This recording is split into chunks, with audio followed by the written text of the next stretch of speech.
como muy bien nos está explicando Rosa, vamos a pasar una tarde con Kardec. Esto es maravilloso, ¿no?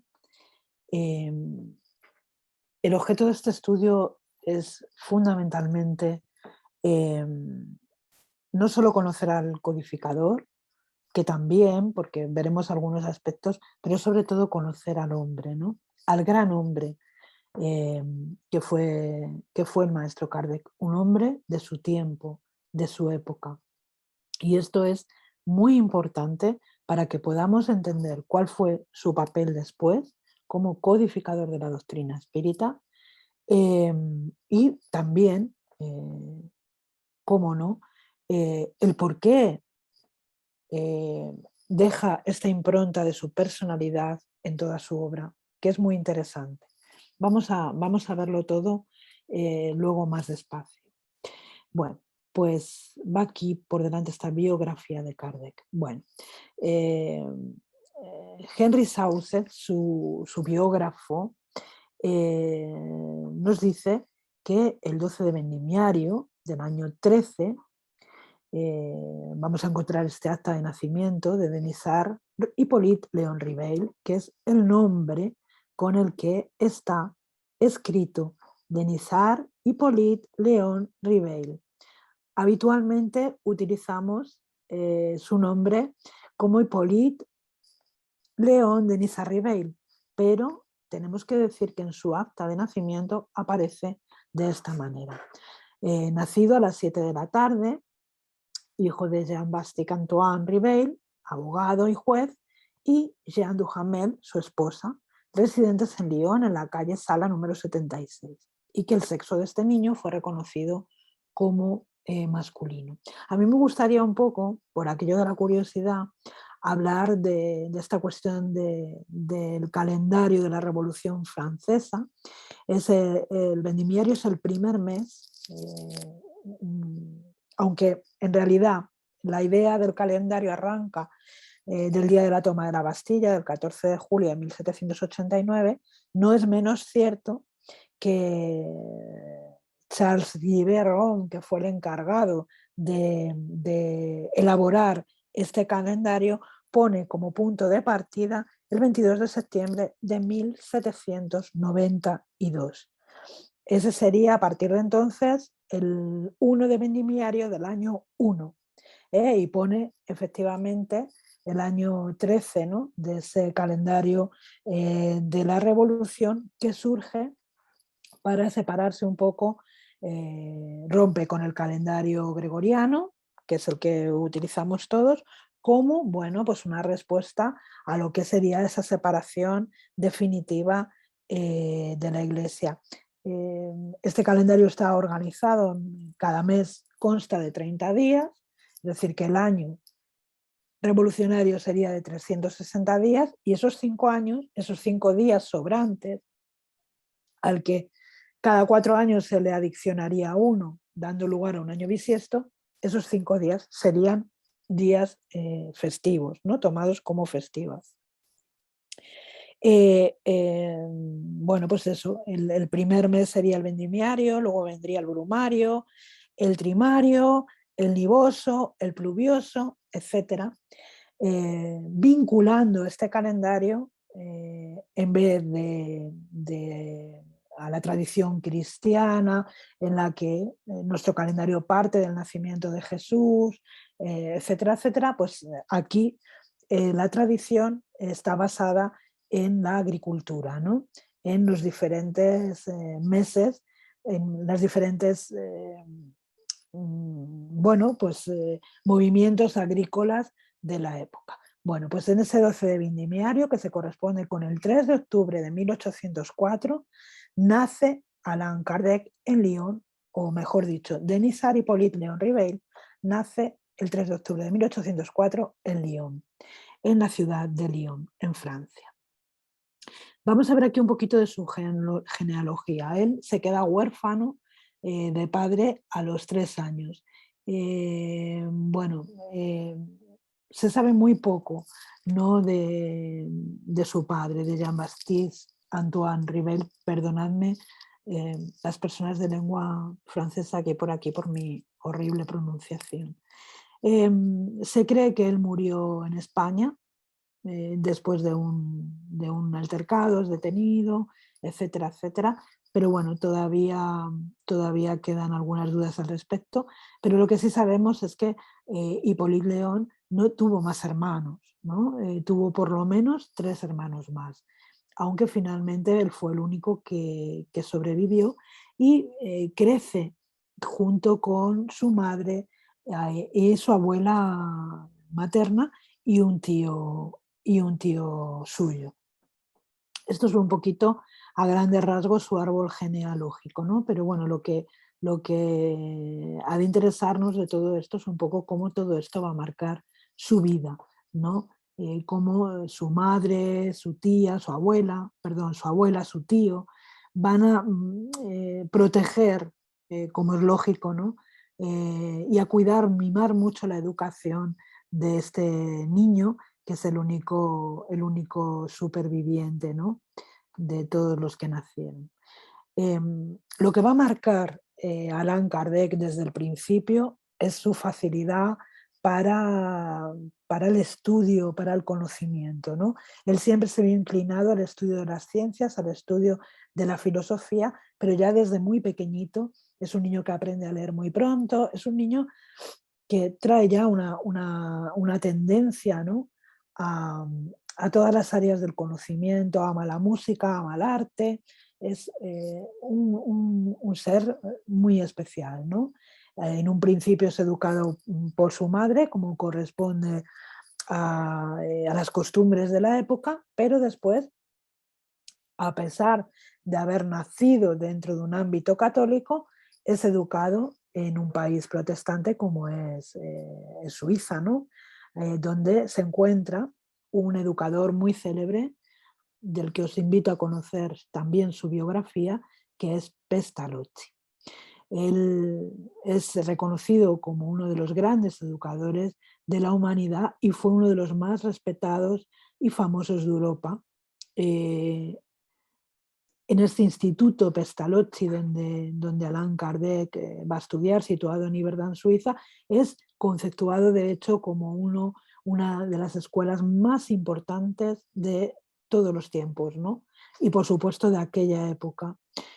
Por ella pasan sabios y nobles, ¿no? Todos los hijos eh, y herederos de la alta sociedad entonces van a estudiar a la escuela de Pestalozzi, pero no solamente ellos, no solamente los ricos, los poderosos, no nos confundamos con esto. La institución de Pestalozzi acogía a niños de todos los ámbitos sociales, ¿no? Bien, pues Kardec inicia allí sus estudios y muy pronto se destaca como uno de los discípulos más sobresalientes, ¿no? Y también como uno de los más celosos propagandistas de ese sistema de enseñanza, de esa propuesta educativa, pedagógica de Pestalozzi, y que ejerció una influencia muy grande sobre la reforma educativa de Francia y en Alemania también, ¿no? Él se destaca enseguida como un alumno aventajado y ya a los 14 años enseña a sus condiscípulos que iban más atrasados que él, ¿no? Es un alumno también comprometido. No solamente es un alumno brillante, sino comprometido con la enseñanza y, bueno, compartía su saber, compartía con el resto de los compañeritos, ¿no? En esa escuela es donde Allan Kardec va a empezar a desarrollar esas ideas que más tarde lo iban a colocar como uno de los hombres más progresistas de su época y librepensador. Pero que tenemos que pensar que aquí estamos hablando de Ribeil, no estamos hablando todavía de Allan Kardec, esto sí que quiero que un poco lo tengamos claro, y la aportación que el maestro de Lyon hizo para la cultura, para la reforma también de la enseñanza en Francia, pero también en Alemania. Una vez que concluye sus estudios, porque él sale de allí sale de Yverdon aproximadamente a los 18 años de edad. Él además se nos presenta como políglota, habla muchísimos idiomas, incluso algunas lenguas muertas perfectamente. Y bueno, con todo ese bagaje de conocimiento que ha adquirido, vuelve a Francia, regresa a su casa, regresa a su patria, ¿no? Y en 1823 es cuando, una vez ha vuelto, se dedica a la enseñanza eh, como profesor y se prepara para editar lo que sería su primer libro, que es el curso práctico y teórico de aritmética según los principios de Pestalozzi, con algunas modificaciones. Este libro, como tantos otros de esa etapa, luego veremos un listado de todo lo que publicó como pedagogo, se siguen analizando, se siguen estudiando y su modelo pedagógico todavía se estudia en las universidades, por lo que, repito, representó para la reforma de la enseñanza en su país, así como en Alemania. Hay un dato curioso que yo os quiero dejar aquí. Allan Kardec fue el primer traductor al alemán de las obras de Fenelón, antes de ser Allan Kardec, cuando era todavía Hippolyte. Entonces, me parece muy interesante que vayamos atando cabos. Bueno, esta obra estaba recomendada fundamentalmente a educadores y fijaros qué curioso, a madres de familia, porque eran las madres en los hogares las bueno, responsables por ofrecer las nociones educativas a los niños. Y entonces Ribey les dedica este curso práctico y teórico para enseñarles las primeras nociones de aritmética, ¿no? Y es un libro que se distingue por la simplicidad, por la claridad y por una cosa que muy interesante que hereda de la escuela de Pestalozzi, ¿no? Que es el desarrollo gradual de las facultades intelectuales del adulto, algo que ha quedado totalmente a un lado en los sistemas educativos actuales, pero que es muy señalado, muy remarcado, no solamente por la escuela pestalozziana, sino también por Montessori y por otros, ¿no? Atender a la madurez del niño, al proceso natural de maduración del niño para el tema del aprendizaje. Pero hoy no es el tema, la pedagogía, así que vamos a seguir un poquito más, más adelante. ¿Me he pasado? Vamos a ver, sí. Bueno, pues Allan Kardec se va a caracterizar, como ya he dicho, por tener un carácter intuitivo y curioso, ¿no? Algo que también la escuela pestalozziana nos propone, ¿no? Dejar que el niño intuitivamente y de una manera y con curiosidad vaya haciendo los procesos de aprendizaje según, como he dicho, su grado de madurez, a través de la observación de la naturaleza, a través de la experiencia, de la experimentación. Pero Allan Kardec creía en la perseverancia, en el estudio y fundamentalmente lo que era en educador. Además, con unos valores muy importantes, ¿no? Porque él, por ejemplo, tenía muy claro y creía en el acceso de toda la población a la educación pública, a una educación laica, una educación igualitaria, para todos igual, y una educación para chicos y chicas, algo que en su época no era habitual. Cualquier familia empeñaba sus recursos en formar, en educar o en instruir, vamos a utilizar la palabra instrucción, en instruir a los niños, a los varones. A las chicas de las familias un poco pudientes, ¿no? Por utilizar un término, bueno, pues sí, se les enseñaba música, se les enseñaba algún arte, como podía ser la poesía, y en este caso en Francia no, pero en otros países hablar el francés, que era la lengua culta por excelencia. Todo el mundo, a partir de determinado estatus social, tenía que hablar el francés, y el francés se hablaba en la corte inglesa, en la corte española, en cualquier sitio, porque era, digamos que, el idioma el idioma culto. En este caso, a las niñas posiblemente les enseñarían alemán, que era otra de las lenguas, y poco más. Simplemente se las instruía en las cuestiones del hogar y en estas otras cuestiones a las niñas de las clases elevadas para poder tener una conversación menos lógica o lo más lógica posible en cualquier ambiente en el que estuvieran, pero nada más. Entonces, bueno, que me salgo del tema, pues esta era un poco su idea, su valor, ¿no? Que es una idea, esta idea de la ciencia de la educación, que es el ideal de la Revolución Francesa y por supuesto de Pestalozzi, ¿no? En sus trabajos pedagógicos, Ribeil, vamos a poder observar las influencias de grandes sabios, ¿no? Con sus ideas sobre el aprecio a la palabra, a la intuición, hace mucho hincapié en el esfuerzo personal, al tratar al alumno como un ser individual, sin juicios, sin críticas, y de manera que los jóvenes, los estudiantes, los alumnos, se formasen ideas y conceptos, como he dicho antes, a través de la experimentación, de la experiencia vivida, de la experiencia sentida intensamente, a través de la percepción, de manera que pudieran asimilar los conceptos, asimilar y hacer suyos los aprendizajes. En 1826 él va a fundar su propio instituto técnico. Aquí hay una foto de donde estaría o donde hubiera estado, donde estaba ese instituto técnico, que era un establecimiento privado en una de las mejores zonas de París y que tuvo una larga vida para la época, ¿no? Y adquirió pues mucho renombre, ¿no? Era un sitio buscado, ¿no? Para, bueno, instruir a los muchachos.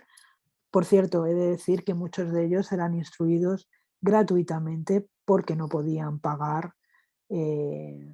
por sus estudios. Esto era algo que Allan Kardec, como he dicho antes, tenía muy presente, ¿no? Bueno, pues Ribeil se va a servir de la enseñanza intuitiva, como hemos dicho, recurriendo a los ejercicios de intuición sensible o intuición de los sentidos, con acceso a diferentes tipos de actividades mentales, ¿no? Como preludio de la intuición intelectual. Esta enseñanza intuitiva se va a basar fundamentalmente en la sustitución del verbalismo y de la enseñanza libresca por la observación, por las experiencias, por el respeto, por la espontaneidad del niño, para que piense y saque conclusiones según su modo de ver, según su manera de pensar y no según la manera de pensar de las circunstancias, de los tiempos o del propio educador. El método intuitivo en la educación es el niño viendo, tocando, descubriendo. No toda la ciencia, sino sucesivamente todo lo que la ciencia expone a su alcance o está a su alcance. Es decir, es muy importante en este método de aprendizaje. Él tenía muy en cuenta el contacto con la naturaleza, el contacto con cualquier tipo de situación que provocara una experiencia. A través de la observación, de la experimentación, el niño saca sus propias conclusiones, ¿no? Y conclusiones que luego van a ser muy válidas, ¿no? Para basar el aprendizaje y poder sacar conclusiones, ¿no? Vemos aquí el interés del Kardec por el libre examen, por la libre conciencia. Esto es muy interesante, libre examen, libre conciencia y las conclusiones a través de la observación, del estudio. Aquí empezamos a ver o a vislumbrar lo que va a ser su trabajo luego con la codificación. Ribeil tenía esta idea, ¿no? de la adquisición de conocimiento a través de la observación, sin sacar conclusiones precipitadas, sin partir ya de un objetivo, sino ir en la búsqueda del objetivo, ir en la búsqueda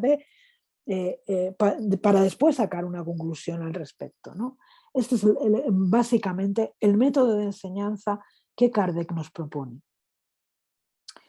Bueno, pues son muchas, como veis aquí, no las vamos a leer todas, pero las obras escritas por Ribel, que han tenido decenas de ediciones, y que, como vamos a ver, van desde la aritmética, pasando por instrucción pública, un manual de exámenes, un catecismo gramatical de la lengua francesa, dictados para exámenes, dictados de la primera y la segunda edad, para grupos de edades diferentes, gramáticas, cursos de cálculo mental, etcétera, etcétera, etcétera.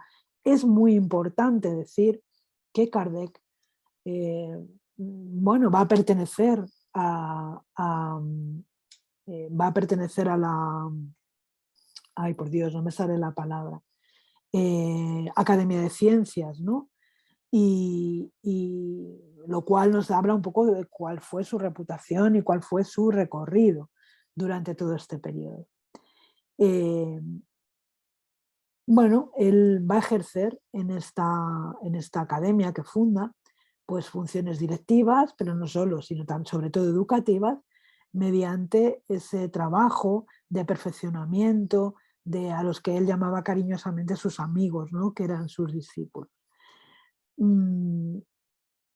Cabe destacar que tanto en esta institución como en todos los emprendimientos que llevó adelante el profesor Ribeil en su vida, contó con el apoyo de su esposa, la que sería su esposa, por entonces la profesora Amélie Gabriel Baudet, con quien se casa, tenemos aquí el acta de matrimonio, en 1832, y que era también maestra en letras y en bellas artes. Vamos un poquito más adelante. Bueno, vamos a hablar un poquito de los inicios, del contexto histórico, porque hay muchísimas cosas, podríamos estar mucho tiempo hablando de Ribeil, pero tenemos que avanzar y tenemos el tiempo pues limitado.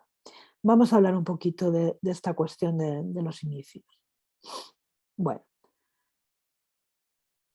¿cuál es el panorama? Rosa nos puso un poquito en antecedentes la semana pasada. Y vamos a ver aquí que después de la Revolución Francesa,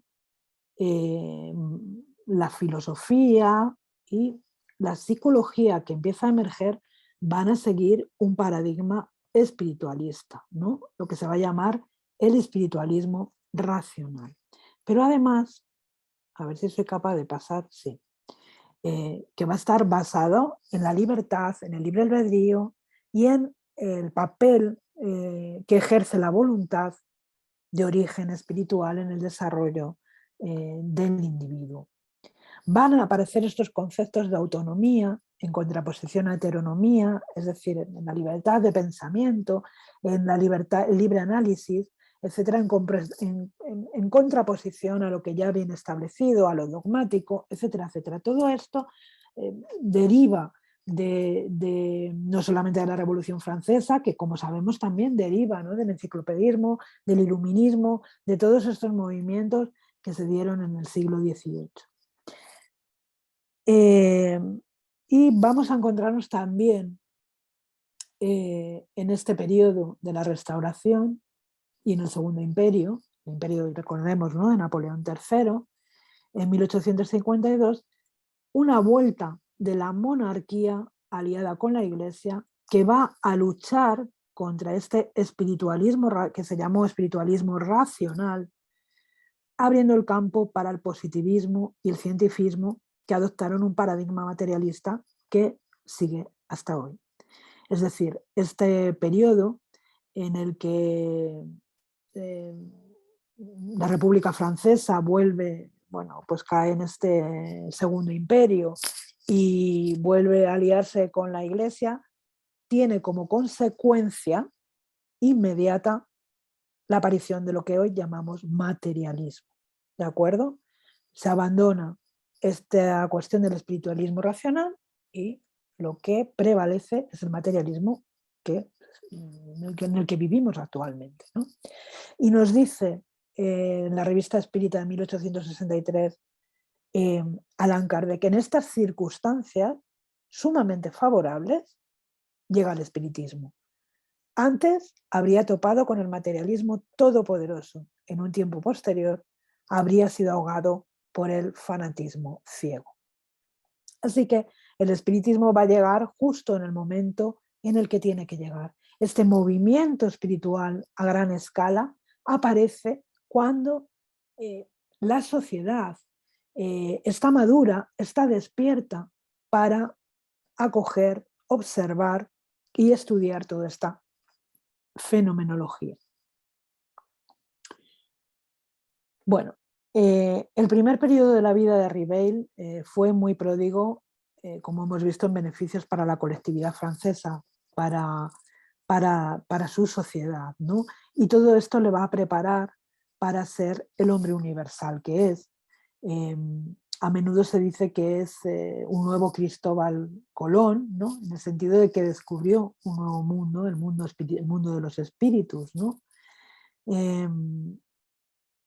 Enfrentando pues un montón de luchas, un montón de escollos. Leer la biografía de Kardec es reconocer en toda su magnitud las luchas, los enfrentamientos, los escollos que tuvo que enfrentar, ¿no? Pero es verdad que su contribución para la humanidad es esta, el descubrir el mundo de los espíritus. Allan Kardec, en obras póstumas, sitúa su iniciación en el espiritismo en 1854. Y digo, su iniciación en el espiritismo. Se cree que desde el año 1850 aproximadamente Allan Kardec empieza ya a tener conocimiento de este fenómeno, ¿no?, mundial, que recorría el mundo, que recorría los salones de todas las ciudades y que abarcaba a toda la alta sociedad de la época. Pero su contacto con el espiritismo es en 1854 y él dice, cuando yo oí hablar por primera vez de las mesas giratorias, ¿no? Lo sitúa en ese momento. Y dice también, yo estaba en la posición de los incrédulos de nuestros días que niegan los hechos porque no se saben dar cuenta de lo que presencian. Y esto también es muy interesante porque tenemos que señalar que Allan Kardec va a partir del escepticismo, del absoluto escepticismo.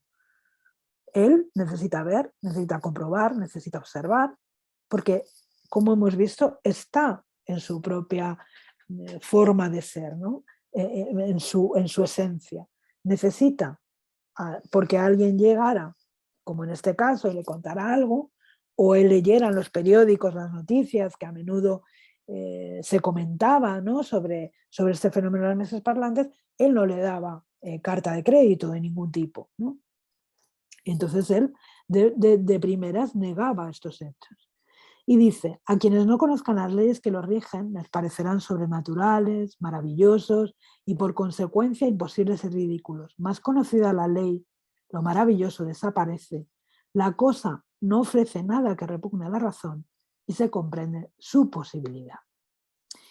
Y dice, me confirman en la posibilidad del efecto puramente material, pero la idea de una mesa parlante no cabía en mi cerebro.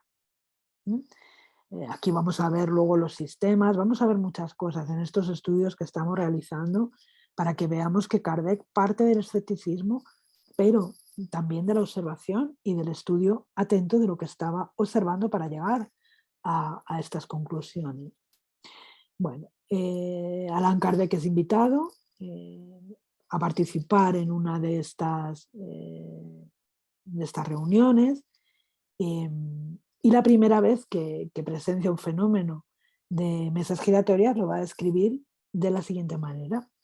Dice que un martes de mayo, a las 8 de la noche, fue la primera vez que fui testigo del fenómeno de las mesas que giraban, saltaban y corrían, y lo fui en condiciones tales que la duda no me era posible. Presencié también algunos ensayos bastante imperfectos de escritura automática sobre una pizarra con la ayuda de una cestita. Pero fijaros, no por esto mis ideas se modificaron, pero entre aquellas futilidades aparentes y la especie de juego a que se había reducido el fenómeno, hube de reconocer un hecho y por consecuencia una causa que lo determinara, que desde luego conceptué seria y como la revelación de una nueva ley que me propuse profundizar. Vemos aquí en esencia cómo era la personalidad de Kardec, cómo salía el hombre científico, el hombre racional. Sobre las primeras comunicaciones, Allan Kardec va a describirlas de la siguiente manera. Los puntos tratados eran generalmente frívolos. Nos ocupaban sobre todo las cosas que afectaban a la vida material, al porvenir, todo aquello que no tenía nada de verdaderamente serio. La curiosidad y el entretenimiento eran el principal móvil de los asistentes. Él ya nos señala, ¿no?, estos primeros grupos de estudio que solo se ocupan en futilidades, que solo lo único que hacen es ocupar su tiempo intentando que los espíritus pues, les resuelvan las típicas dudas de absolutamente materiales, ¿no? que eran de lo más absurdo. ¿Qué número de la lotería va a salir? ¿Será que mi hija va a casarse al año que viene? Etcétera, etcétera. Este tipo de cosas, ¿no? Él ya señala que hay esta frivolidad. Pero, a pesar de todo, él sabe que detrás de aquello hay algo mucho más serio, mucho más importante. Vamos entonces a los estudios serios, perdonad. Allan Kardec, después de esta primera toma de contacto con las mesas giratorias en casa de la familia Premesón, etcétera, etcétera, propone dar un giro a la condición de las comunicaciones. Y esto lo va a argumentar de la manera siguiente. Llevé a cada sesión una serie de cuestiones preparadas y metódicamente ordenadas que recibieron contestación precisa, profunda y lógica. Y yo aquí voy a hacer un breve recordatorio. En una de estas reuniones, en casa, como él dice, de unas personas serias, reputadas, cuya reputación era, pues eso, de personas serias, de personas... le es entregado todas las comunicaciones que habían sido recibidas desde que ellos inician estos estudios. Estos papeles, estos apuntes, van a ser los que él va a utilizar para esta cuestión que nos dice aquí, para reformular y ordenar las preguntas. Va a reformular y a ordenar toda esa información y va a ir metódicamente presentándola en las reuniones, las distintas reuniones mediúnicas que visitaba, porque no visitaba una sola. No solamente se reunían en casa de la familia Premesón, sino que también trabajaba con la señorita Dufault y también con las hermanitas Boudin en casa de la familia Boudin. Es decir, había distintas reuniones y él iba aquí preguntando, reformulando, analizando, volviendo a preguntar, etcétera, etcétera, ¿no? Y en cuanto al método de trabajo, apliqué a esta nueva ciencia, como había hecho siempre con toda otra, el método experimental. Es decir, yo no parto de una hipótesis. Yo observo el fenómeno, hago una observación del fenómeno y me voy conduciendo hacia la hipótesis a medida que voy avanzando en la observación y en el estudio. Es decir, no se parte de una idea, él no parte de la idea de lo que allí se está manifestando son los espíritus. No parte para nada de esa idea, lo vamos a ir viendo después, ¿no? No parte para nada de esa idea.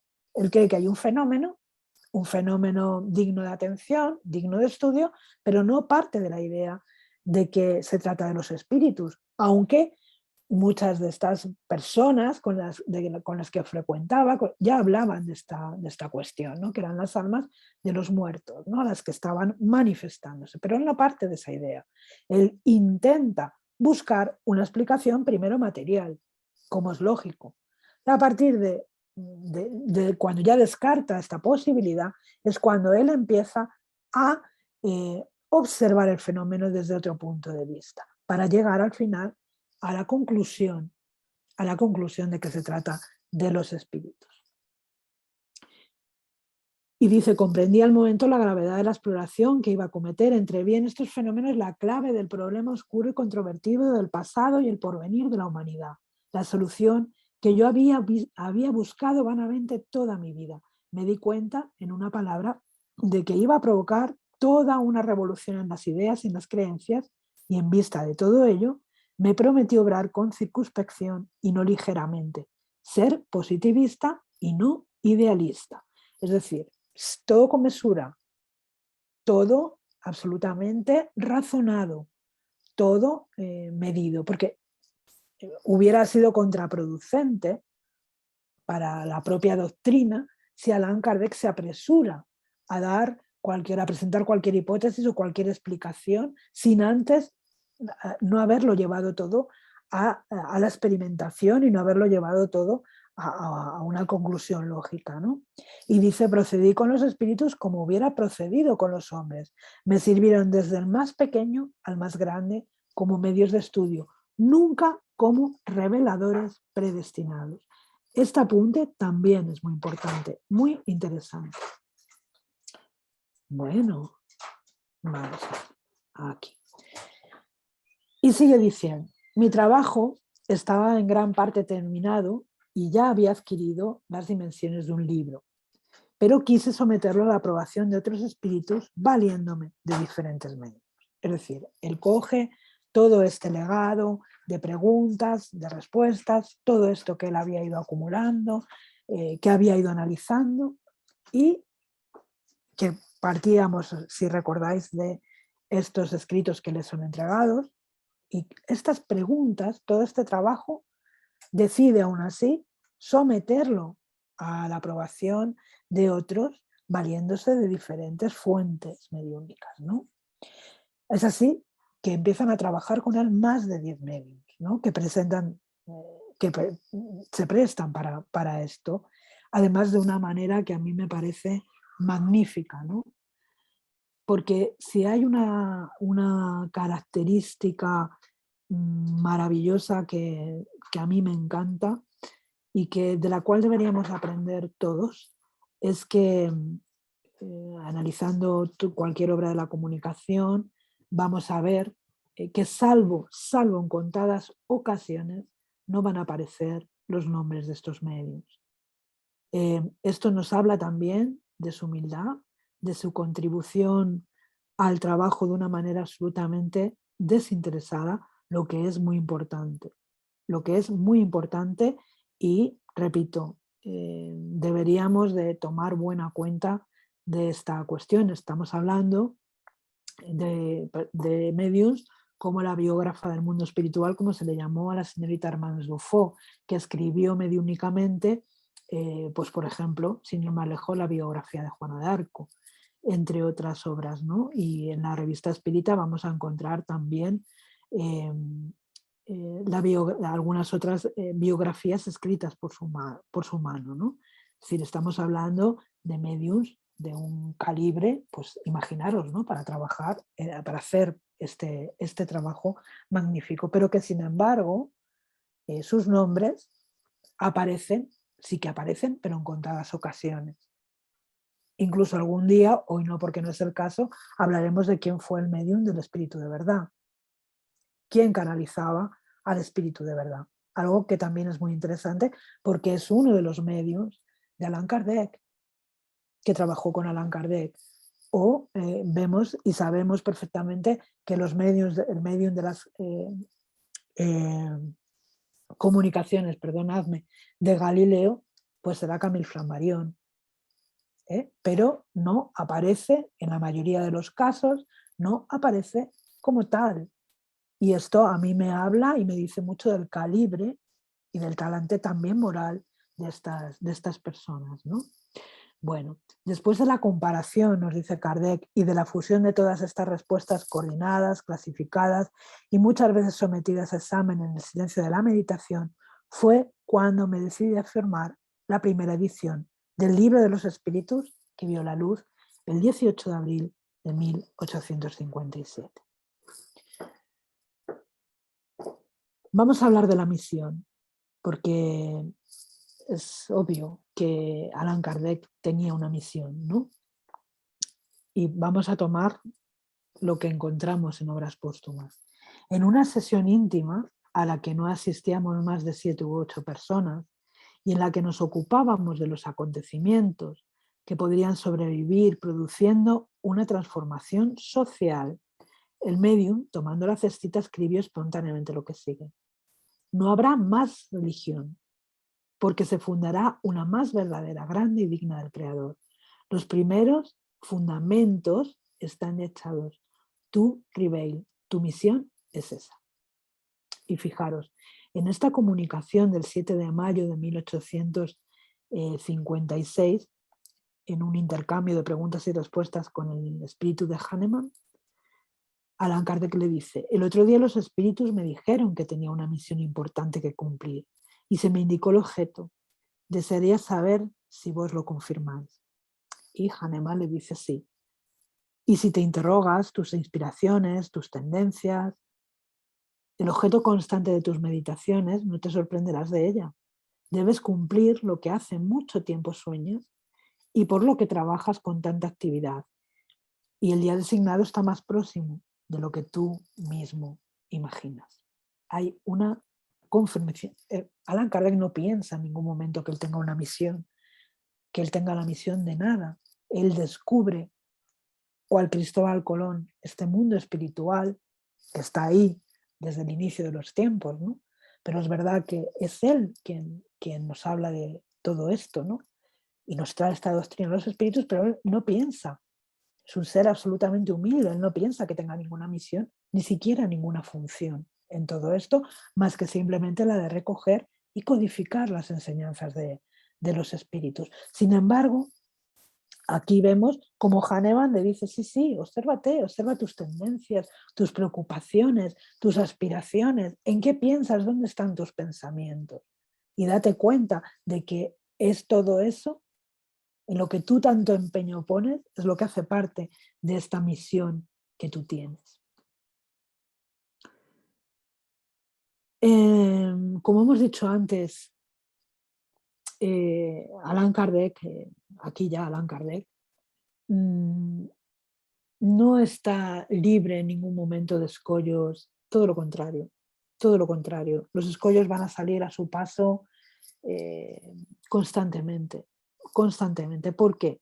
Porque sus publicaciones, por supuesto por el libro de los espíritus, bueno, pues dañan la moral de algunos, ¿no? Entonces, no se estaba dispuesto a aceptar tales provocaciones, ¿no? Podríamos decir. Y él sufre el acoso y derribo de detractores en todo momento y de impedimentos de todo tipo y obstáculos de todo tipo. Los espíritus también le dicen que van a estar acompañándole, que van a recibir su asistencia todo el tiempo, ¿no? Y fijaros, le dicen: caerás rendido de fatiga, en una palabra, será una lucha constante y personal la que habrás de mantener. Y a ella tendrás que sacrificar tu reposo, tu tranquilidad, tu salud y hasta tu vida. Porque sin esa lucha, fijaros lo que le dicen, sin esa lucha vivirías más largo tiempo. Es decir, Kardec sabe perfectamente para dónde se dirige, para dónde va, cuál es el coste de esta misión que va a llevar adelante. Él se había... su vida ya era esta. Su vida ya era esta. Era el estudio del espiritismo, el estudio de los fenómenos. Su vida estaba ya totalmente dedicada a eso. Y sabían, los espíritus sabían perfectamente que esto le costaría la salud porque surgirían las decepciones, las luchas, etcétera, etcétera.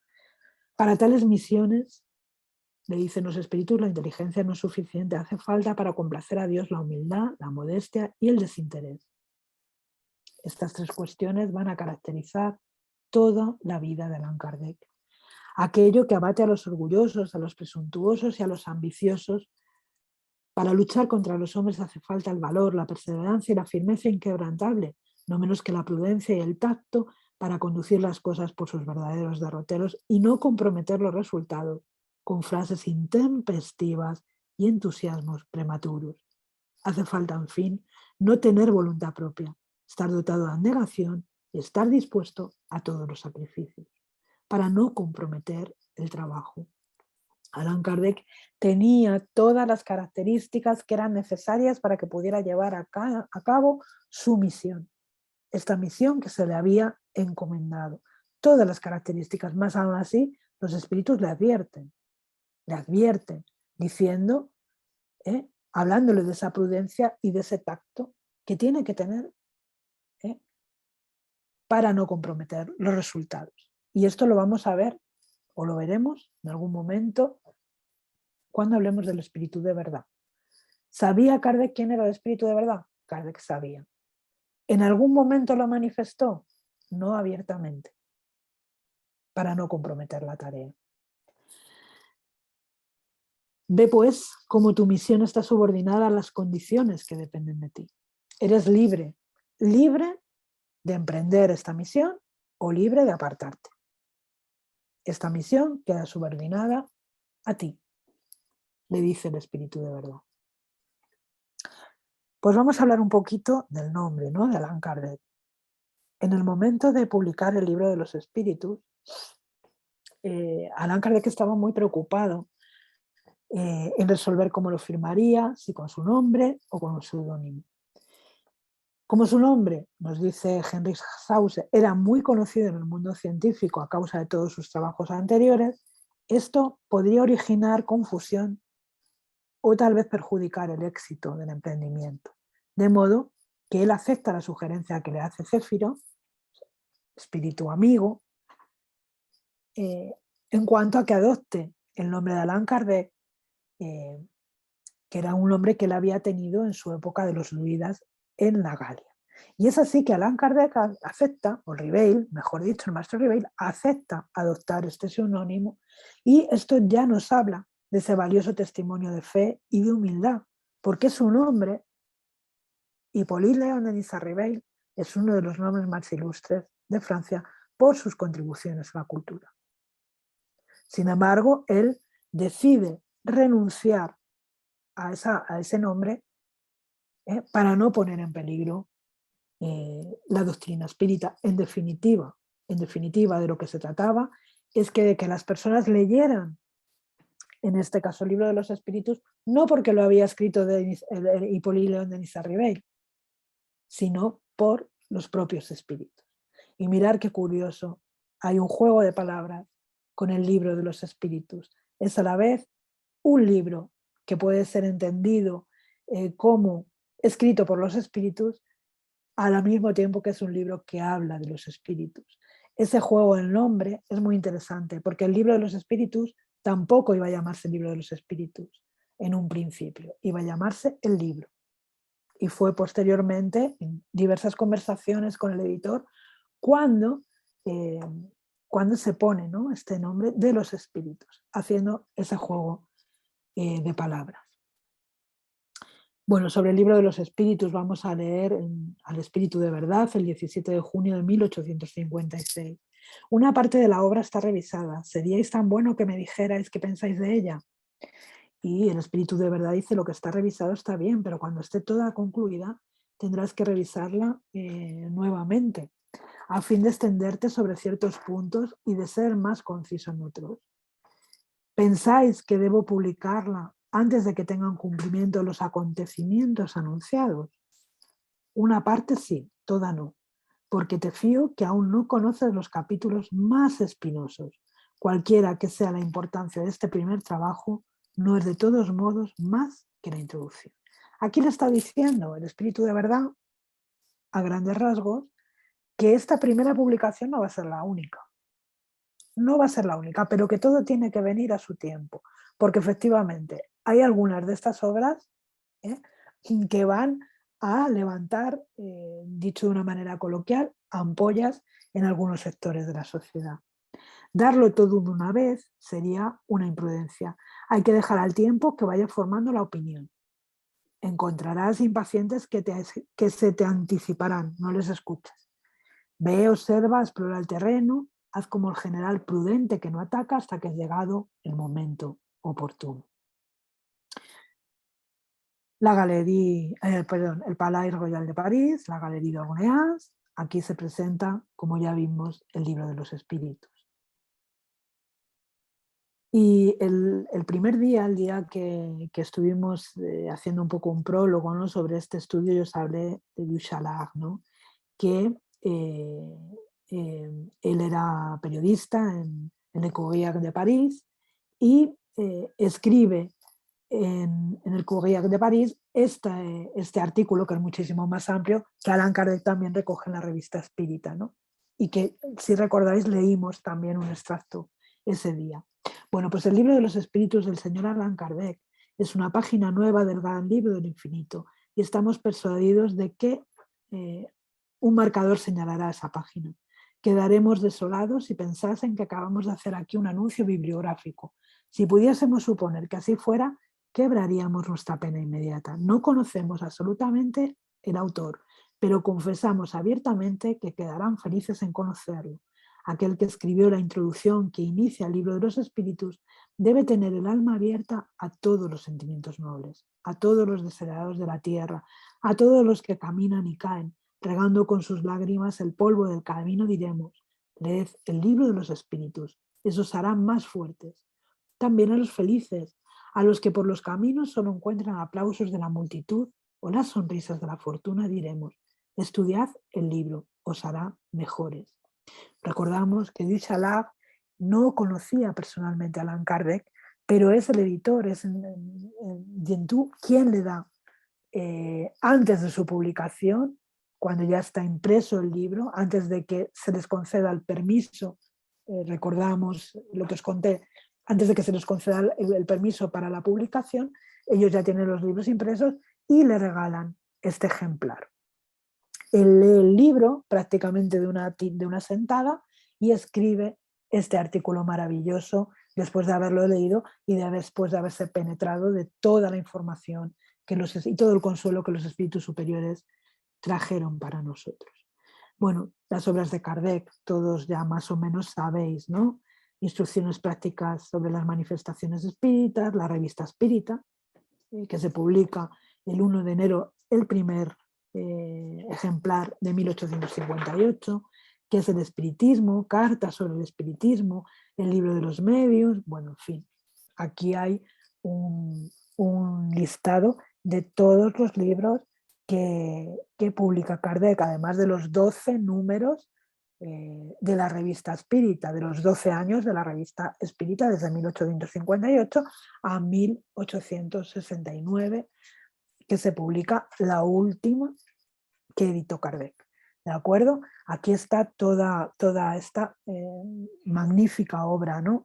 Maravillosa obra, que además, fijaros, ¿no? Un estudio sobre la poesía medianímica, es decir, es una obra muy, muy prolífica. La revista es maravillosa, increíble, increíble la cantidad de informaciones y artículos que ahí se registran, porque Kardec tenía por obligación, por costumbre, por no sé cómo explicar, contestar a todas las preguntas, a todas las cartas. Hay infinidad de legajos con cartas, con muchísimas informaciones. Muchas de ellas se publicaron después en obras póstumas que publica Ley-Marie después de la desencarnación de Kardec, con todo lo que encuentra, con parte de lo que encuentra en su despacho, ¿no? Pero hay un intercambio epistolar enorme con todo tipo de personas, algunos científicos, algunos escépticos, personas que vivían en su derredor, pues diferentes fenómenos mediúnicos. Tenía una correspondencia maravillosa con los espiritistas españoles, pero ya hablaremos en otro momento. Es decir, trabajó, como le dice el espíritu de la verdad, incansablemente. La correspondencia de Allan Kardec con todo tipo de personas fue importantísima. Y como digo, parte de esa obra la publicaría después Ley-Marie en obras póstumas.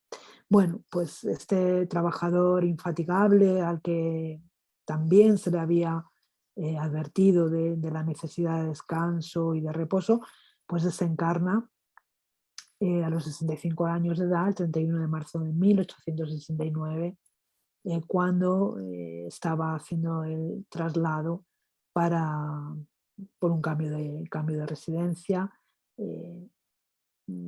Está ultimando unas cuestiones con el editor y eh, cae al suelo desplomado a causa de un aneurisma. Y bueno, pues este es el monumento que han visitado nuestras queridas Cristina y Rosa hace unos días, en el cementerio Père Lachaise de París. Este es el monumento que los espíritas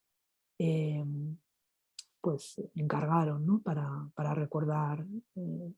recordar su memoria, ¿no? Para mantener viva su memoria. Bueno, aunque Kardec siempre alegaba que el mérito de la obra correspondía exclusivamente a los espíritus que la habían dictado, él tiene un papel fundamental y lo vamos a ver a lo largo del estudio de este libro, que es el libro de los espíritus, de toda su obra.